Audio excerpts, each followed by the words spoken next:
Wazuula dde ekirabo ky'eky'omwoyo yowa spiritual gift. Leero ngenda kuwa emitendera emyangu ennyo gy'oyinza okuyitamu okuzuula ekirabo kyo. Buli muntu yenna yaweebwa ekirabo. Peetero ekisooka essula ey'okuna onyolwa 10. Nga buli muntu bwe yaweebwa ekirabo nga mukiweereza mwekka na mwekka, bwe mutyo ng'abawanika abalungi ab'ekisa kya Katonda ekitali kimu. Buli muntu eyakkiriza Yesu Kristo ng'omulokozi we yafuna omwoyo omutukuvu. Omwoyo omutukuvu tajja yekka, ajja n'ekirabo eky'omwoyo. N'Abeefeso essula ey'okuna onyolwa 7 lukikkaatiriza.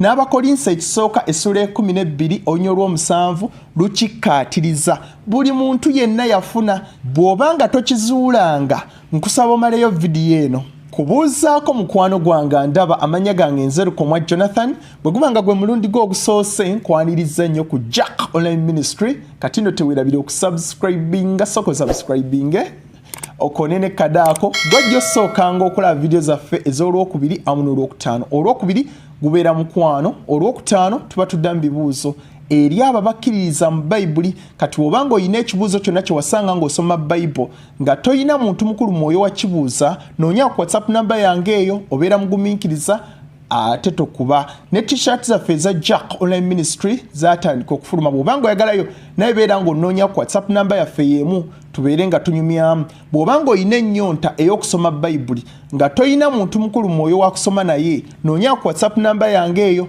beere nga nkuteeka mu WhatsApp group yaffe mwe tuyigira Bayibuli.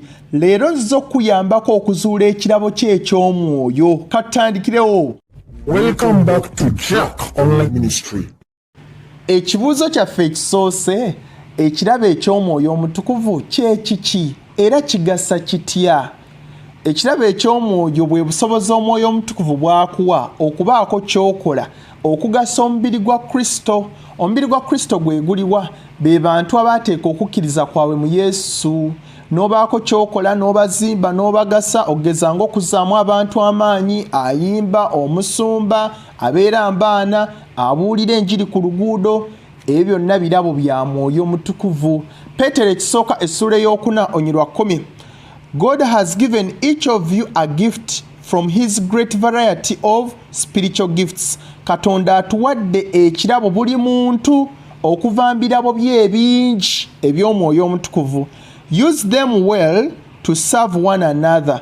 Tubikozese bulungi tuweereze abantu abalala. Ekirabo eky'omwoyo omutukuvu kiriwo okugasa abantu balala, si ggwe nannyini waakyo. Y'ensonga lwaki Bayibuli etugamba mu Bakolinso ekisooka essula 14 olunyiriri olwa 28, bw'obanga olina ekirabo eky'okwogera olulimi olw'enjawulo nga muli mu kkanisa, lwogere nga waliwo asobola odduvuunula, ekkanisa yonna esobole okugasibwa, kubanga ekirabo eky'omwoyo omutukuvu tekigasa gwe wekka akikozesa, ne kirina okugasa abalala.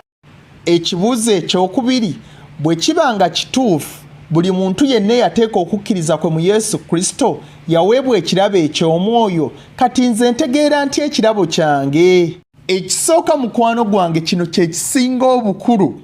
Mu kifo ky'okuteeka amaanyi mu kuzuula ekirabo ky'eky'omwoyo, amaanyi ago gonna gateeke mu kuzimba enkolaganayo ne Katonda.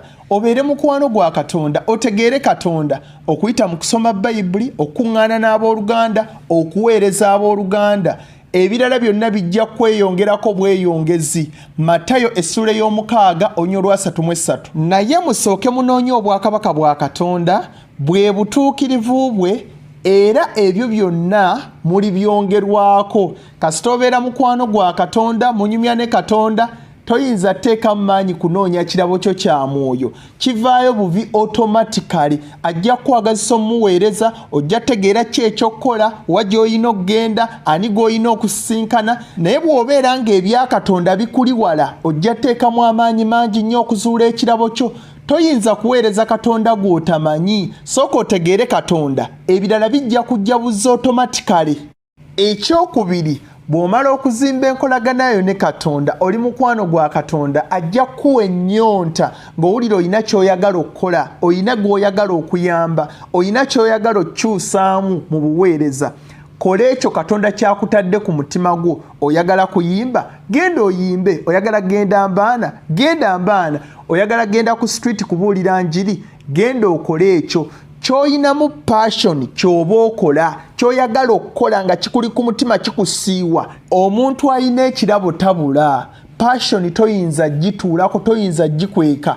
Kobeere ng'ogenze mu kkanisa nga mpya ne batandika okubuulira enjiri, obeera oyagala kuyisaawo ekigambo, obanga olabye abayimbi, olaba nga katena kabulamu ate gwe akasobola. Oyinza okulaba abaana nga beetala n'oyagala obakuŋŋaanye obeeko ekigambo ky'obabuulira, kyekyo kye bayita ekirabo kyo. Oyinza otunuulira ekkanisa n'olaba obutebe obukalu n'ogamba bannanga abantu bawano babakola ki? Genda ku street mbuulire enjiri abantu mbaleete. Ekyo Katonda kyakutadde ku mutima gwo kye kirabo kyo. Ekyokusatu kino kye kisinga obwangu. Bw'obanga oli mupya mu kkanisa, gende wa senior pastor weeyanjule, oba gende wa programs manager, oba yenna gwe kikwatako, omubuuze departments eziri mu kkanisa eyo, obuweereza obuli mu kkanisa eyo. Gende wabakulira departments ezo, basabe oyingire. Zonna departments ziyingiremu. Genda mbayimbi, mu Sunday school, mbabuulizi b'enjiri, abakuba ebyuma, beenyigiremu. Gy'onoolaba nga gy'osinga okukulukutira nga bikwanguyira okukola ate nga bw'okikola kigasa abalala, kaŋŋamba oli mbaana ng'abaana bakwagadde, by'osomesa babikwata, awo oba osibira awo.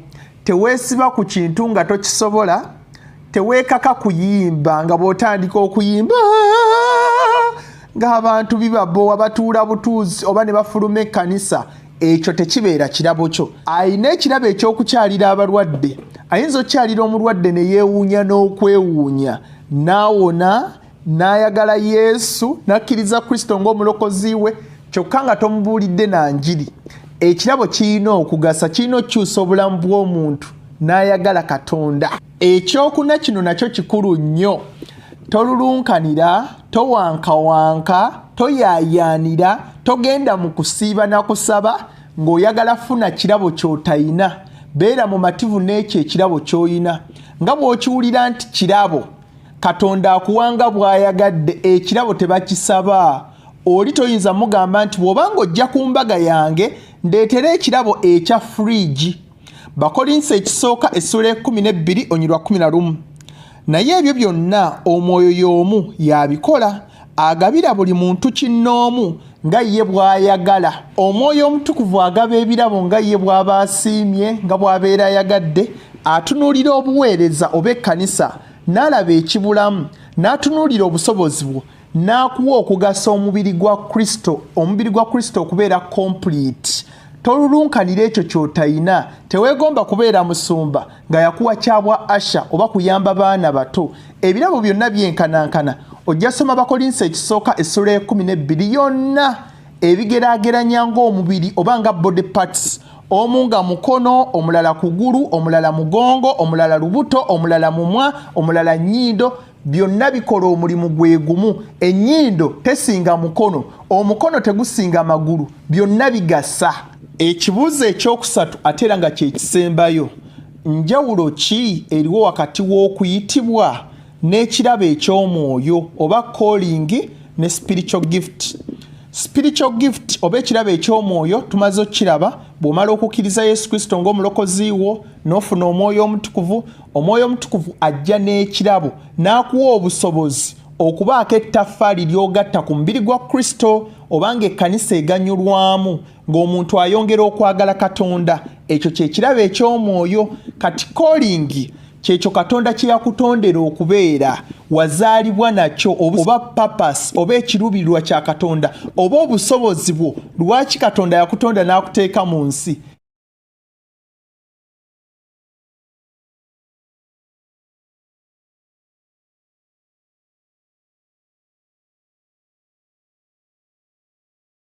Bw'obanga tonnazuula kuyitibwako, kwata wansi mu comment section kuteereddewo link. Bw'okwata ku link eyo ogenda kulaba vidiyo. Oyinza otya okuzuula okuyitibwako? Mweno vidiyo tubadde twogera ku kirabo kye eky'omwoyo, naye mweyo eri mu comment section ogenda kulaba kuyitibwako.